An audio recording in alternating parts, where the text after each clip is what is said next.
abbiamo stanziato 500.000 euro proprio per questo progetto pilota, progetto sperimentale, appunto per il monitoraggio e lo studio del fenomeno zanzara, così se vogliamo darlo con una parola per definirlo subito. Questo ovviamente non è solo legato ad eliminare un fastidio estivo, nasce ovviamente da una necessità prima di tutto sanitaria, in quanto vi sono stati l'anno scorso 2 casi di West Nile, che appunto è un virus trasmesso dalla zanzara e che ha provocato appunto 2 situazioni sanitarie piuttosto preoccupanti. Da lì si è ulteriormente pensato di poter estendere proprio a tutta l'area non solo del Delta ma evidentemente del Polesine uno studio proprio per non solo monitorare le aree dove in maggior misura si manifesta questo fenomeno, ma anche riuscire ad intervenire in maniera precisa e quindi con dati scientifici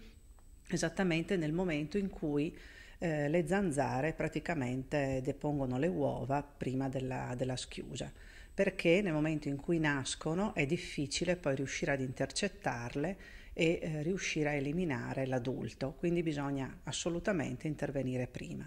Questo lo abbiamo fatto non solo con dei dati che già da Veneto Agricoltura avevamo ricevuto come studio importante, già fatto negli anni passati, sono stati ulteriormente implementati da un gruppo di lavoro che ulteriormente lavorerà da adesso in poi, ma quello che è importante è che anche altri enti pubblici, quindi innanzitutto l'ente parco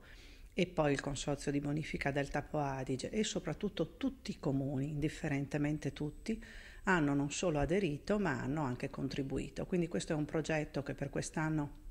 prevede circa 1 milione di euro globalmente come intervento e come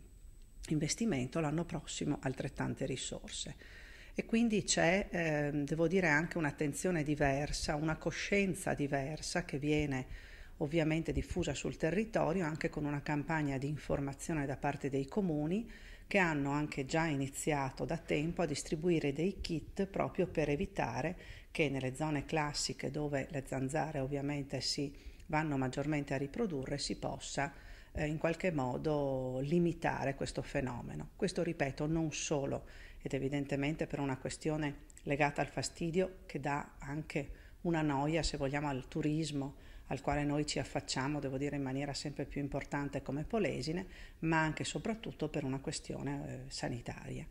E quindi è una risposta a cui tutto il Polesine, tutti i comuni, tutti i cittadini hanno dato piena adesione, quindi vi sono le 2 ULSE impegnate, le 2 conferenze dei sindaci che sono venute appunto per tempo a coinvolgere sia me ma principalmente anche l'assessore Sandri e quindi oggi siamo arrivati allo stanziamento che era indubbiamente atteso.